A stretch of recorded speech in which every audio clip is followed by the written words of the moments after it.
CSST and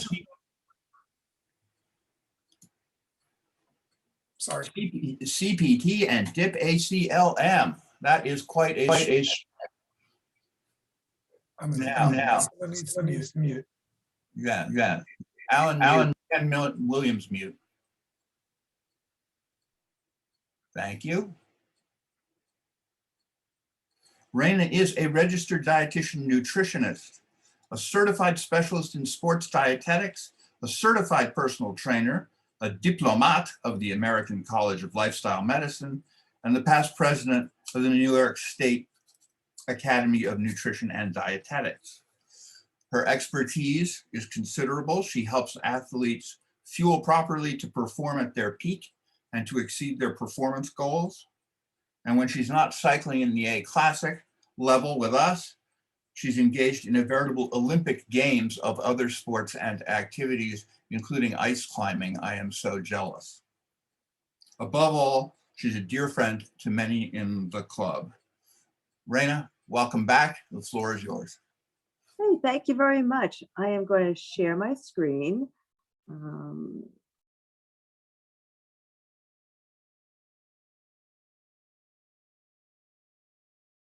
Okay, there we go. Let me just minimize this. All right, does everybody see my screen? I want to make sure it looks okay to everyone. I'm going to assume that's a yes. And well, thank you for the introduction. And I saw so many familiar faces and some new faces. And yes, I've been a member of the New York Cycle Club for a long time. I was one of the initial team members who created the #1, the very first Escape from New York ride. At the time, we called the Escape from New York Century. It was just a 100-mile ride. It was amazing. And it has grown so much. So I highly recommend, if you haven't done the Escape from New York ride, it's great because there's so many different options. It's beautiful. Do it. And so, yeah, so that's my little plug for Escape New York. And I was also, obviously I was on the board, I was a treasurer. So I've been a member for a long time. And as it was mentioned, I'm a registered dietitian nutritionist. So if you have access to, if you know how to like click on the Zoom, like give a thumbs up that you know the answer to this question. How many of you know that the difference between a registered dietitian nutritionist and just a nutritionist?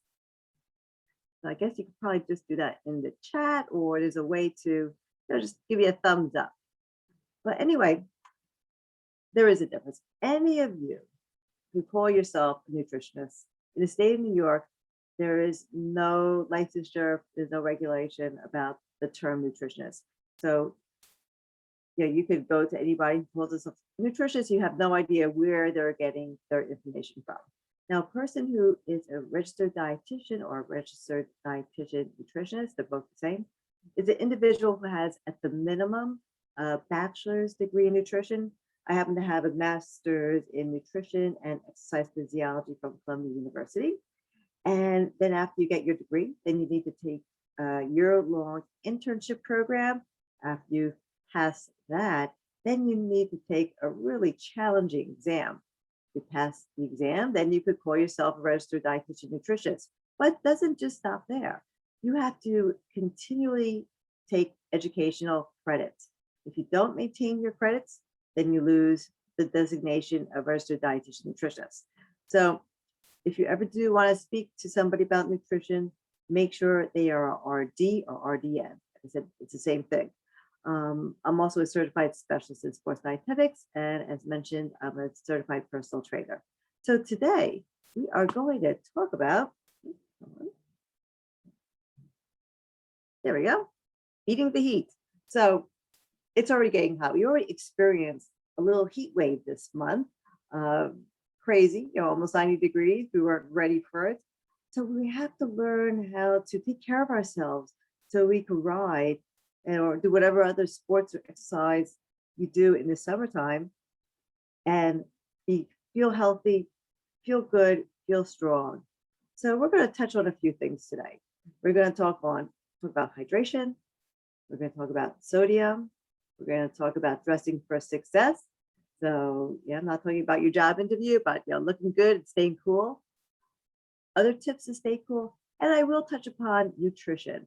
Now, I know many of you have already attended my nutrition seminars in the past. So this is just going to be a small smidgen of it, especially for those who have not attended it. And if you need more information, you know where to find me. So let's go on. So why is this topic so important? Well, exercising in the heat can be dangerous. Well, first of all, it can be very uncomfortable. Your performance may be decreased. Your endurance will go down. You just can't ride as fast. You can't ride as far. And worst case scenario, it can lead to coma and seizure. So there's so many reasons why we really need to pay attention to what we put into our body to make sure that we can ride our bikes or run or whatever activity you do, so you are healthy. So we will talk about hydration. So you want to make sure you're consuming enough fluids. And that is because when you're hydrated properly, you could sweat. Sweat is very important. I'm going to be talking a bit more about perspiration and sweat, but what it does for us is it regulates our body temperature. So if you're not drinking, you're not able to sweat. And if you don't sweat enough, your core temperature increases. And that's when we have issues, when our temperature in our body increases. So what you want to do is you want to make sure you're consuming enough fluids. And we're going to talk about what is enough in a bit. Now, what's really interesting is studies have found that hydration is actually more important than being acclimated to the heat. Again, I'm going to talk more about acclimation as we go on. The number one key is hydration. I'm stressing hydration, but we're also going to talk about what goes wrong if we have too much hydration. So just going back to the sweating again. The more dehydrated, the less you sweat. Your core temperature increases. And when your core temperature increases, you have reduced power. You don't feel good. You can't go as fast. You can't go as far. Your strength decreases. And the very interesting fact is that for every 1% of your body mass lost, and that would be from dehydration, it leads to a core temperature increase of 0.5 degrees Fahrenheit. So let's say you go for a bike ride and you come home and you lost 3% of your body mass. Well, that means your core temperature went up 1.5 degrees. So the more body mass you lose, the higher the core temperature, the greater danger you have.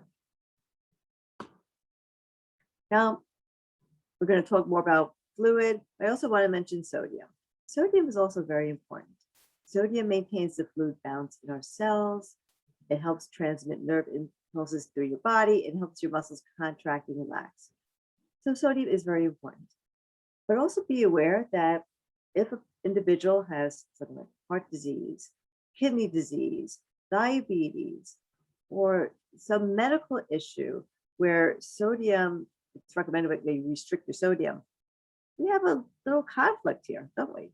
So what I'm going to be discussing is primarily for people who don't have sodium restrictions.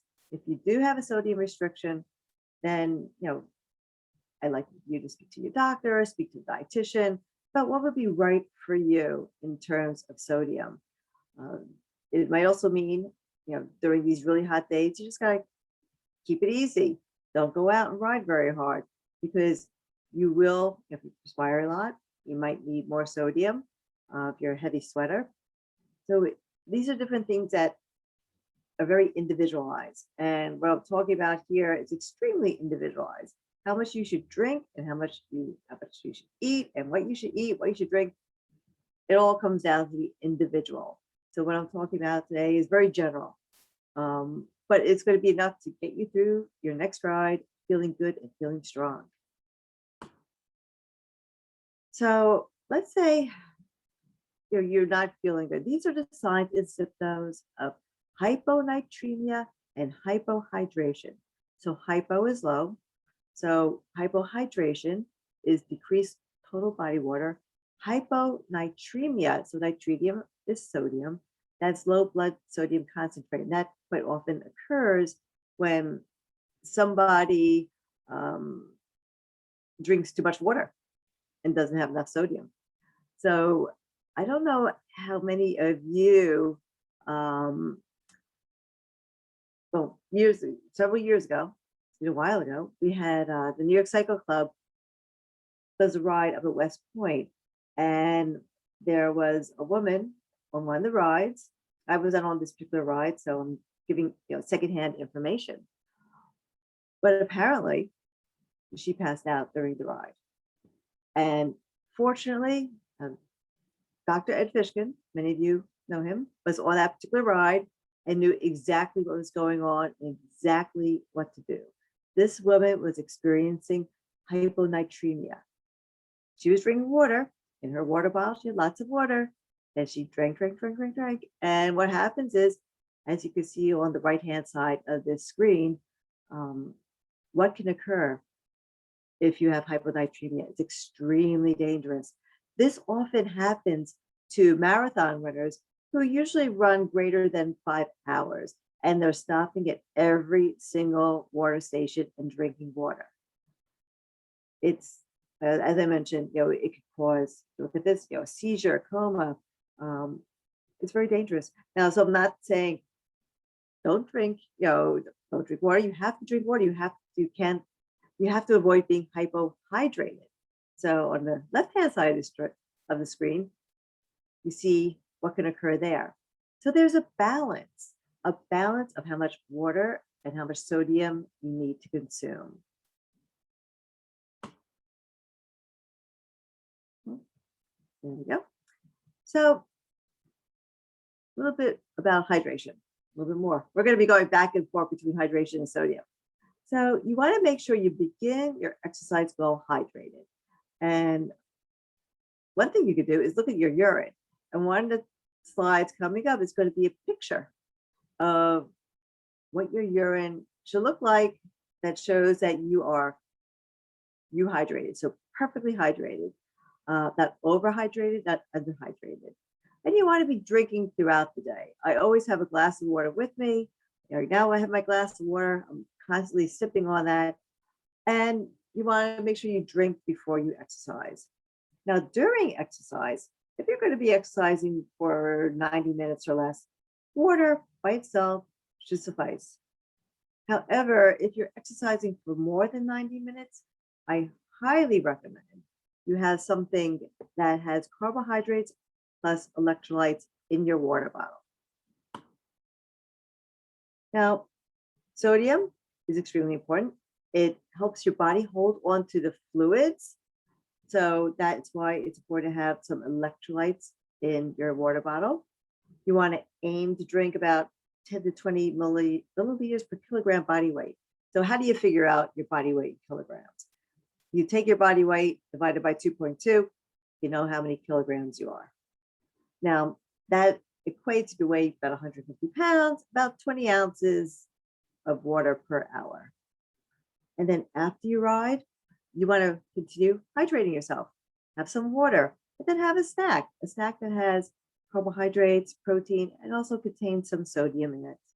And the interesting thing about protein pulls water with it when it travels into our muscles. So, amazing all the different things protein does. That's one advantage of having some carbs plus protein plus sodium in that post-ride snack. I'm going to talk a little bit more about what to eat after you ride later on, but that's just a little clue to what's coming up. So why use a carbohydrate drink? Well, there's a lot of science behind why it's important to. Number one, it will delay fatigue. I remember before I became a dietitian and I was just drinking water all the time. I know I was not drinking enough. I did my rides, I felt fine, but when I learned, carbohydrate drink is going to help you, I started using one, and what a difference. I felt so much better, so much stronger. My performance improved. I was able to ride longer. Also, I found, and it's really true, that you drink more when you have a drink that has some flavor in it. So that's extremely important.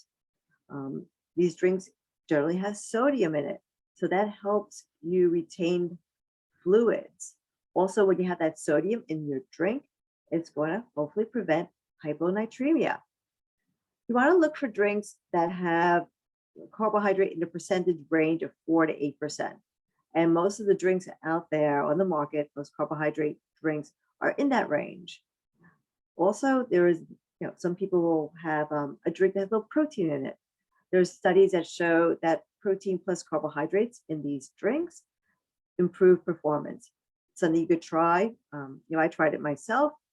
It didn't work for me, but everybody's body is different. Now, this is a screenshot of chart of different sports drinks. And what's interesting here, it shows you the carbohydrates, the percent of carbohydrates. So in most cases, the carbohydrates are pretty similar. The percentage of carbohydrates is in that, for most of them, are in the range from 6 to 8%. There are a couple here, just two, that have protein. The calorie ranges are, pretty similar.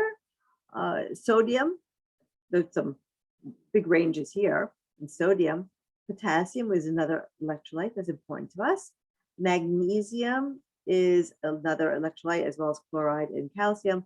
There's been some studies on magnesium that show that added magnesium may help with exercise-induced cramping. So that is something you might want to think about. Some of these products add amino acids, some vitamins and minerals, and then it lists the carbohydrate type.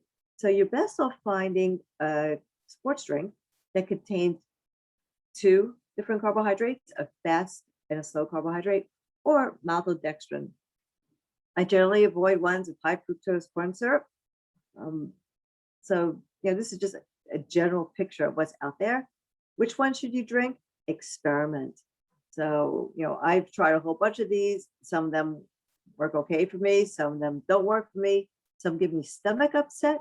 So that's also something to consider with these drinks. If you drink one and you don't feel good afterwards, doesn't mean you can't have a carbohydrate drink. Try a different one. Because as I said, they're all different. They have different ingredients, and your body's going to react differently to each one. Now, I had a question about coconut.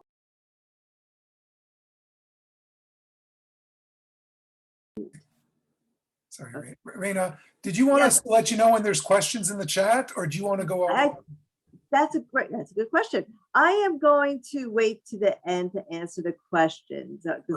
I don't, and at the end, please put your questions in the chat box. And what we'll do is at the very end of this talk, we'll go through them and I'll answer as many as possible. But please, ask away. Thank you. So coconut water. There's been a question all the time, is this a good hydration, good for hydration? Well, if you notice here in the nutrition facts, you see how much sodium is in 8 ounces. It's 35 milligrams, which is very low. And if we go back to that prior screen, there we go. You could see with these other products that are sports drinks, most of them are greater than 35. In fact, I'm looking at them, they're all greater than 35. So you do need more sodium than what's in coconut water. Now, coconut water is fine if you want to use it, maybe during a break, you just want something to drink, or at home, you just want to hydrate yourself.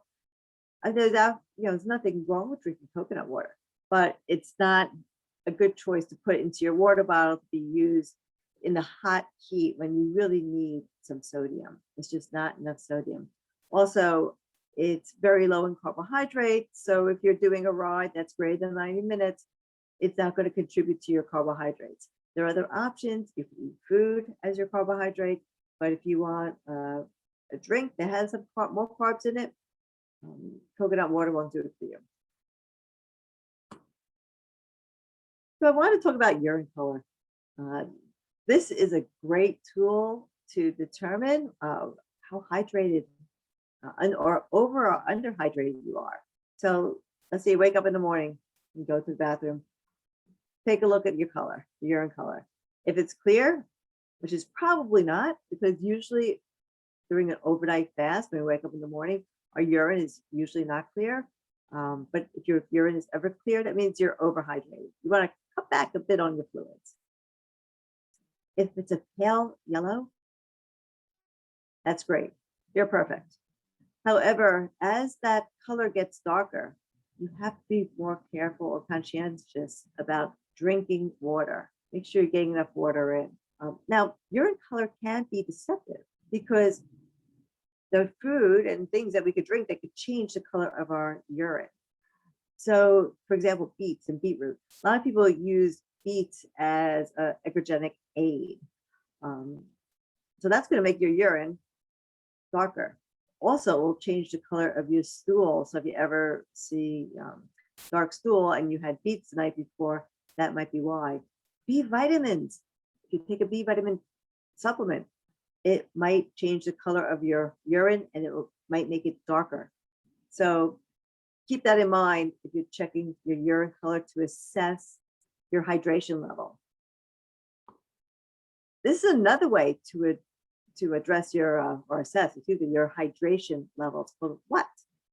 Your weight, urine, and thirst.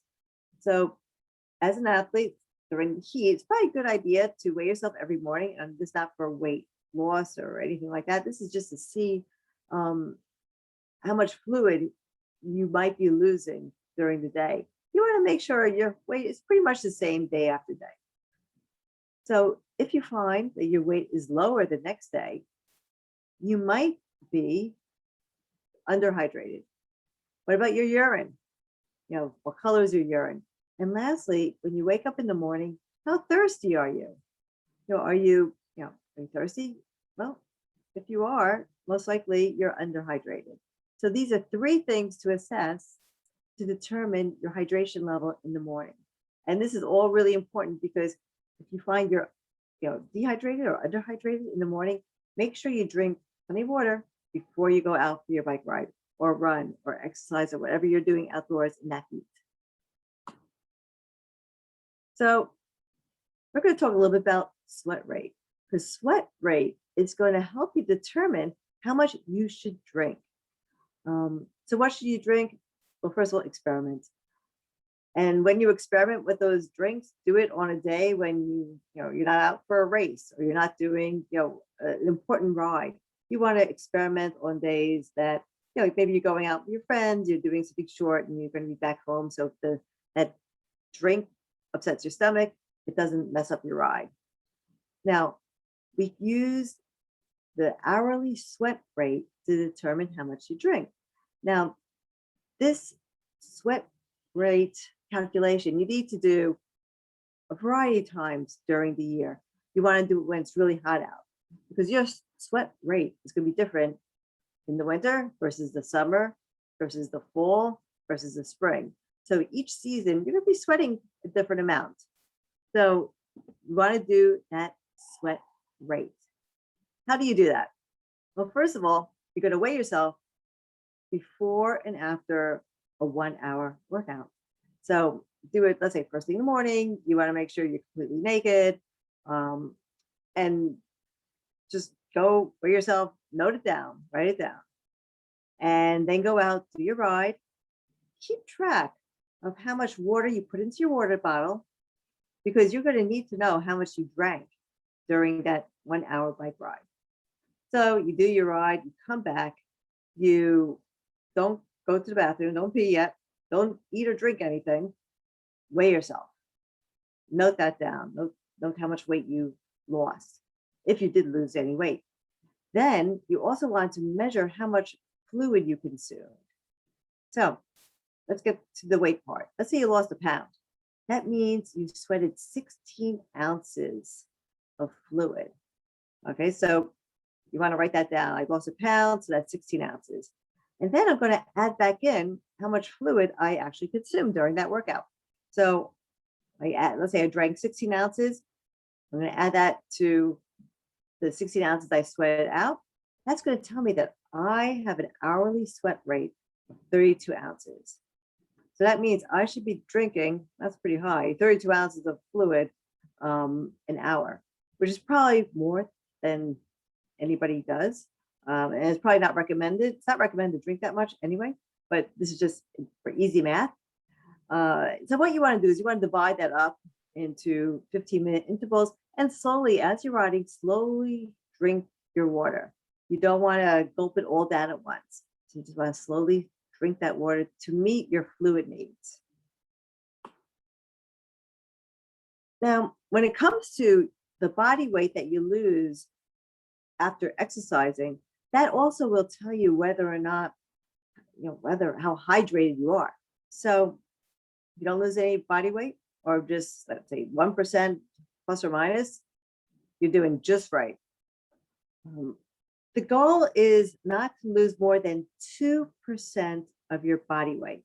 Once you exceed 2%, losing more than 2% of your body weight, that is when your performance decreases, when recovery decreases, when you're at greater risk of having negative impacts of being dehydrated. So if you lose greater than 3%, 3 to 5%, you're significantly dehydrated. Greater than 5%, that's seriously dehydrated. So greater than 2%, you got, when you get home, you better start hydrating yourself. And the more dehydrated you are, the more serious this is. And be aware of that, because when you go out for your bike rides, that means you have to drink more. That's the sign. If you're losing more than 2% of your body weight during those bike rides or runs or whatever activity you're doing, you're not drinking enough. And your performance is declining. And you're probably not feeling very good either when you get home.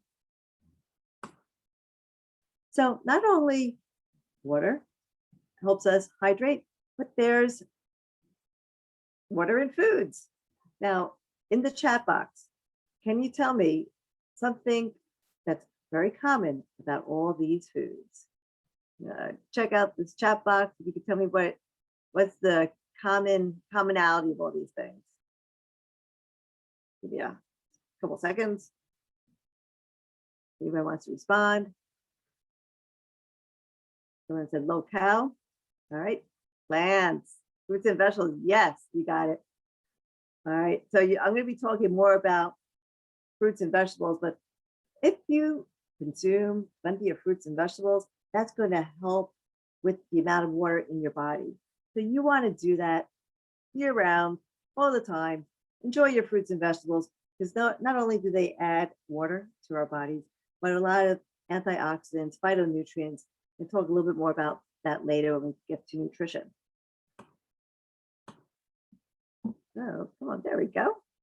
All right, so how much how much sodium should we be consuming? So let's say you sweat, you have a liter of sweat when you come home.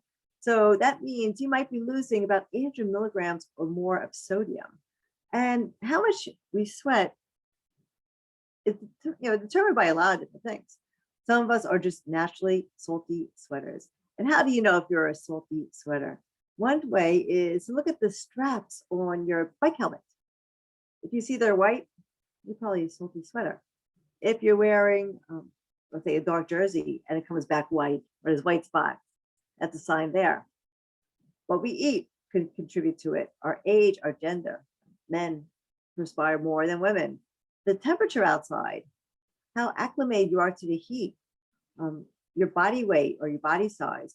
A bigger person perspires more than a smaller person. What you're wearing, and we're going to talk about clothing a little bit while later. Your metabolic efficiency. So somebody who is well trained might be sweating less than a person who is getting out there and struggling. And your exercise intensity. If you're pushing harder, you're going to be sweating more. Now, that's something to keep in mind. If it's really hot out and you're dragging, you want to probably tone it down a bit, because you want to make sure that you are consuming enough water and sodium so you don't get ill. So that's something to keep in mind on a really hot day. Sometimes we just can't go as hard. And there's nothing wrong with that. And some people, have a harder time in the heat. So it's okay if you're one of those people who just have a harder time in the heat. Slow it down. Don't try to keep up with other people because you might actually hurt yourself. Put yourself on those days when you're feeling good, when it's safe. But on a 90-degree day, it's okay to take it easy. So if you are losing sodium, you want to try to replace about 70 to 80% of that. And of course, when we know that our sweat rate, that gives us an idea of how much sodium we need to consume.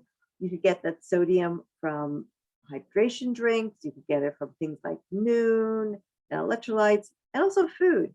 So sometimes people will actually consume, some crazy stuff while they're exercising. But whatever works for you, if you like pickle juice or bouillons or mustard or soy sauce, it's okay. Whatever you need to replace your sodium.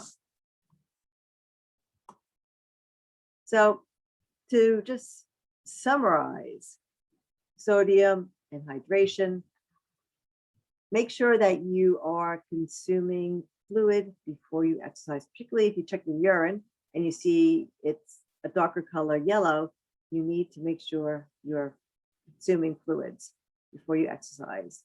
It also helps if you have a time period between 8 to 12 hours or more between the last time you exercise to make sure you get enough fluid in order to do your next exercise bout. And this is, quite important for maybe somebody who's training for a triathlon, who might be doing a bike ride in the morning and a run at night. You want to make sure you give yourself enough time to drink, to stay hydrated. Tracking your daily weight is really very important to determine whether or not you are drinking enough fluids during exercise. And in general, easy number, you want to drink 16 to 20 ounces 4 hours before you exercise, especially if your pre-exercise weight is reduced. Obviously, if you're getting up and doing early morning bike ride or run, you're not going to be drinking 4 hours beforehand because you'll be sleeping. But in that case, make sure you're drinking plenty at night, and in the morning, you check that urine. During exercise, make sure you don't over drink. Get your sweat rate, determine what you need to drink. So it's recommended that you don't drink more than 27 ounces per hour because that might cause hyponatremia. Now, if it's really super hot, you might need to slow down, as I said, because too high a pace might be, a problem. And if you're exercising for more than 90 minutes, have that carbohydrate drink. You're going to feel better. You'll be able to ride faster, longer. You reduce the risk of hyponatremia. And after you exercise, again, you want to replace the weight loss with fluid. So drink, have something to eat, have a snack or a meal that has protein, carbohydrates, and a little bit of sodium, and feel good. So I want to just touch upon getting acclimated to the heat. So this is really important too. It was crazy the other week when we had 90 degrees. We were not acclimatized, to that heat. And for many people, it was really difficult to ride. So when we do get used to the heat, we end up losing less sodium in our sweat. So you'll find as the summer progresses, you get more comfortable in the heat. You'll be able to ride better. But what's more important than getting acclimated to the heat is your hydration. So there was a study that showed, they looked at people being acclimatized to the heat, and no special hydration. Then they looked at people who with hydration, and then they looked at people who were acclimatized plus hydration. And what they found is acclimatized plus hydration did the best in terms of performance and being able to tolerate the heat. Then we looked at hydration versus acclimation. So which one's better? They found that people who were hydrated did better in the heat than those who were acclimated in the heat but were underhydrated. So number one thing, drink, get hydrated. It's more important than being acclimated to the weather. Dress for success. Yeah, we gotta look good. It's not how you ride, it's how you look. So it's really important to make sure that you're wearing appropriate clothing for the heat and the sun. A couple things to think about is chamois green. Why? Prevents getting sores on your butt. You don't want that because you perspire and things rub. It becomes uncomfortable. So that's what chamois cream is for. Fingerless gloves. Some people like to ride without gloves, but when it's really hot out, gloves are really useful because it will prevent your sweaty hands from sliding off the handlebars. So please wear gloves unless you have type of handlebar tape that's grippy. There is some handlebar tape that's fine for sweaty hands, but many of us don't have that. So fingerless gloves will do the trick. Sunglasses with UV protection, 100% UV protection. You got to protect your eyes. There's so many studies that show that those sunglasses with UV protection make a difference. Also, the sunglasses protect your eyes from grit and dust and things flying into your eyes. Wear a cap. The good thing about a cap is a couple things. One, it shields your face from the sun. Also, it helps with that sweat. You don't like sweat dripping into your eyes. Oh, it's horrible. And moisture wicking clothes. So there's a lot of wonderful clothing out there that help, when you sweat and gets it off your body, but it keeps you cool. So buy clothing that is designed for the hot weather. You also want to protect your skin. Not only, sunburn is dangerous due to melanoma, but for cycling, if you get sunburn, it leads to fatigue. It also requires you to drink more, increases your hydration needs. So get out that sunscreen, smother yourself in sunscreen, and carry it with you. So there are you can get little bottles of it you can put into your bag or little applicators. Bring sunscreen with you because you're going to sweat it off and, maybe at your stop, reapply. What's really great are those sun protection coverings, like the things you wear on your arms or your legs. I have a gaiter that's a sun protecting covering, and they're cool. They keep me cool. I can wear them when it's 90 degrees out, and I feel okay. So don't let that scare you that the sun protection coverings are going to make you hot. They're going to protect your skin and make you feel better, keep you healthy. A couple other tricks and tips. Ride early in the morning or at night when it's cooler out, when the sun's not around.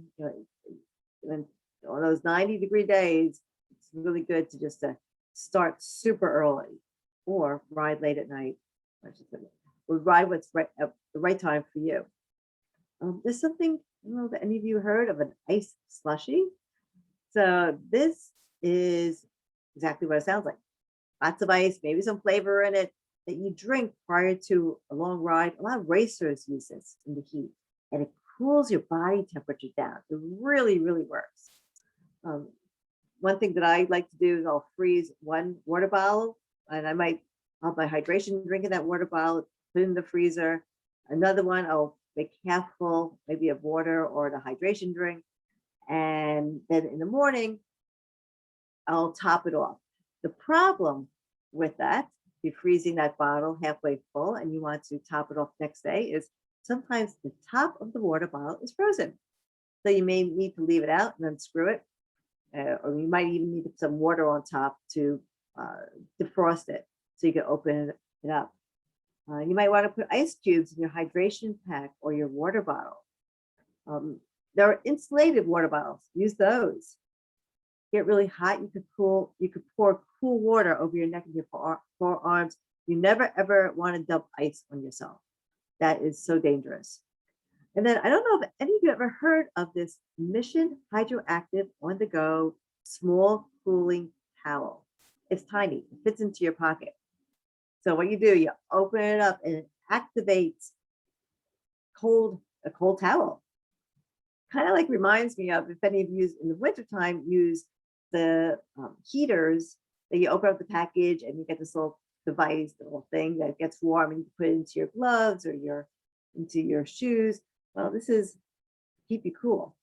Another little trick that someone once taught me is if you're riding with your friends, you see somebody drink, take a sip. So and that's like a cue to get you drinking. So these are just some tips and tricks. If anybody has any other tips and trips to stay cool in the hot sun, put it in the chat box. Just to go over that, other people could read it.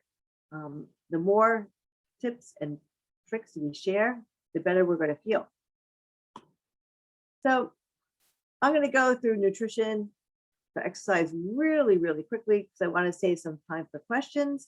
I said many of you heard me talk about this before, but we all have different nutrition needs.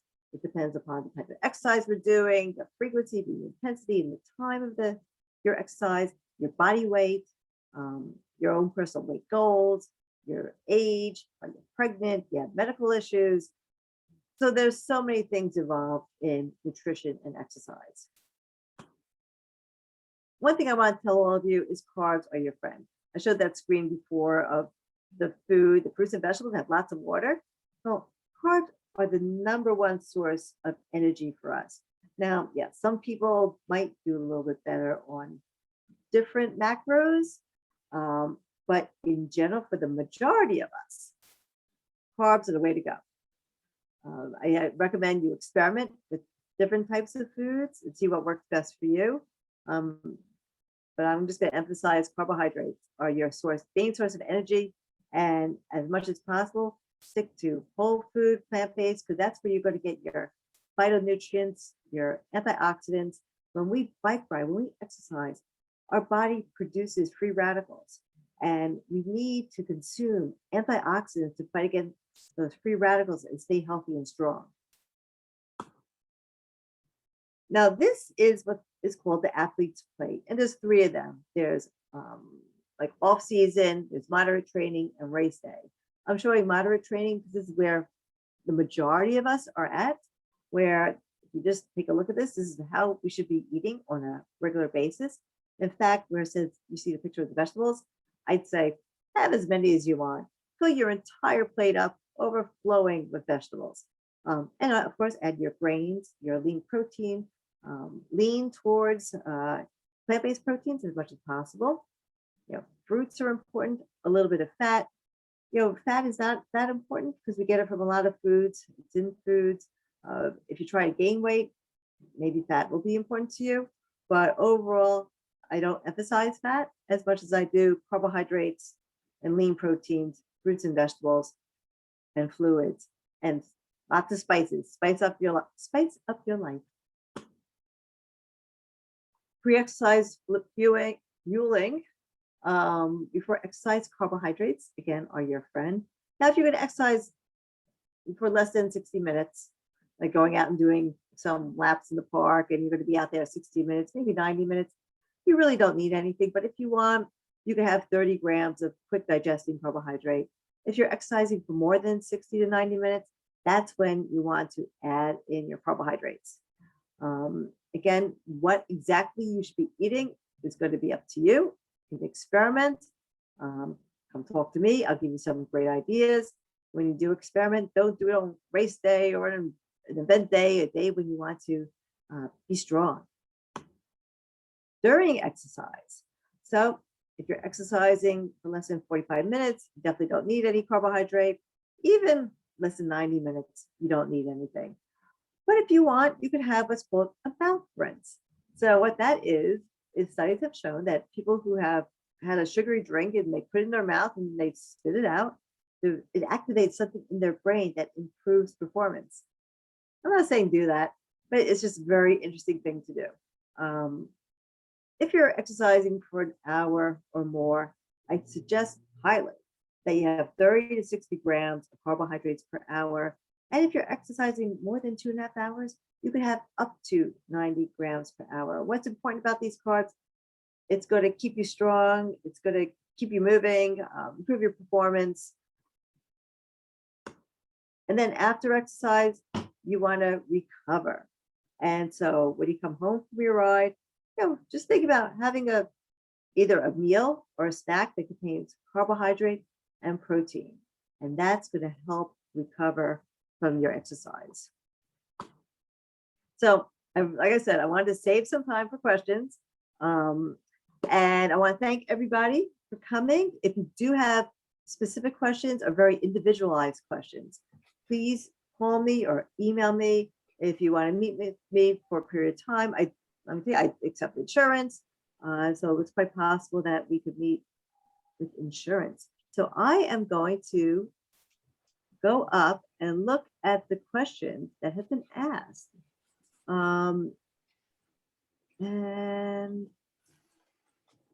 okay. So I'm going to stick with, so good one here. Are hydration packs like Camelback's good to use in hot weather?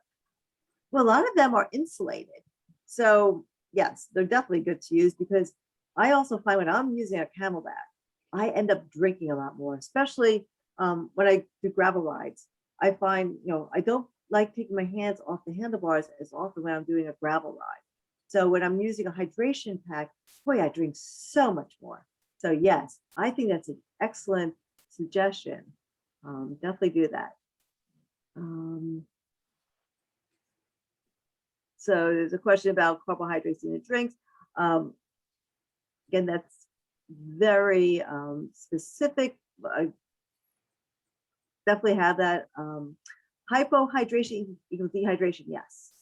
What would you recommend to prevent cramps? That's a great question. So there are a lot of theories as to what creates cramps.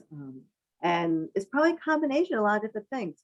One of them is your muscles. You're not in shape yet, or you pushed really hard. So it's muscle induced. That's one thing.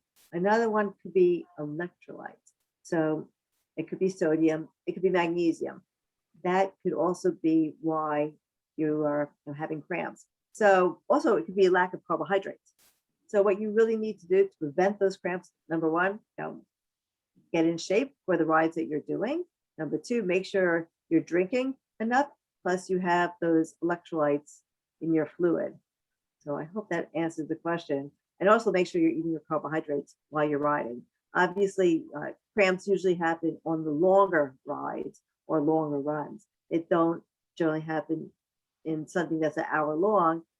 If you do get it quite often, I definitely suggest you try figuring out what is causing those cramps.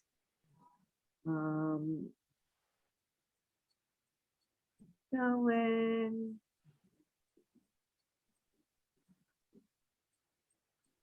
So someone asked about the minimum percentage of sodium and carbs per serving. So again, it's going to be different for everybody.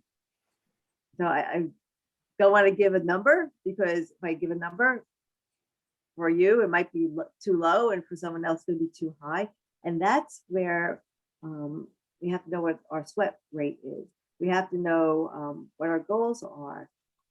And in terms of carbohydrates, we're talking about 30 to 60 grams of carbohydrates per hour. So you figure out how much is in your hydration drink and how quickly you want to sip it, or maybe you want to have those carbohydrates in your food instead. Won't wearing a cap keep heat from escaping from the top? Would it make overheating more likely? That's something for you to try out. I find it cools me off, and especially to have, a cool, I'm using a cotton hat. So it gets wet and cools my head. So it feels good to me. Can excess consumption of sports drink noon / cause diarrhea? Something, anything. So it really depends on the individual. Hopefully you won't get into a situation where you're having diarrhea on, on the ride. If you are, it could be something you ate, it could be something you drank. And excess carbohydrates, you have too many of those, or too much fat, that could cause diarrhea. So it could be almost anything because unfortunately cause diarrhea. And let's see. What about traditional small can of Coke and potato chips at stops for long rides in the heat? Well, the potato chips are going to give you salt, and the Coke is going to give you some carbs and caffeine. If you like that, sure. It's fair game at the stops. Whatever you could tolerate. So everybody has different food tolerances. So I don't have any, that's fine. Oh, this is funny. Our C-Sig would call out hydrating and we pass it up and down the line. I love that. That's great. Thoughts on caffeine? Caffeine is fine. So caffeine is ergogenic aid. It can help with your endurance, could help with your performance. Is there a maximum milligram or total per day that we should consume? I would have to look that up. And it says some have 100 milligrams of caffeine per gel. It's probably, 100 milligrams is fine. As long as you're not having 3 gels per hour. Quite often, depending upon your sport, I might be recommending 3 gels per hour. In that case, you might want to have 1 gel with caffeine and 2 without. Frozen water bottle in the center rear pocket in high heat rides. That's a great idea. So yes, stick that frozen water bottle in your back. Someone's asked about pre-diabetes. That's a very specific question. So I'd be happy to meet with anybody who has pre-diabetes. So since it's been recorded, how are you going to get the recording? Another great question. It's going to be posted on the New York Cycle Club website. So when that's all ready, that's where everybody can access it. Someone mentioned hydration packs also help regulate consumption. Do 2 short draws every 15 minutes as an example. Yeah, absolutely. Use a hat that wicks away the sweat. Great suggestion here. Wet your sun sleeves for instant cooling. Great. This is wonderful, wonderful, wonderful. So this is great. Perfect timing. I want to thank everybody for coming. It was really a pleasure. It's such a pleasure being here and talking to you about hydration. And so, if you do have any more questions, please contact me, send me an email, call me, text me, and I'll be happy to chat with you. So thank you. And I'll pass it back to Alan's going to take over now. Thank you very much, Raina. That was great. Raina, thank you. It was very helpful, and I hope we'll see you again soon.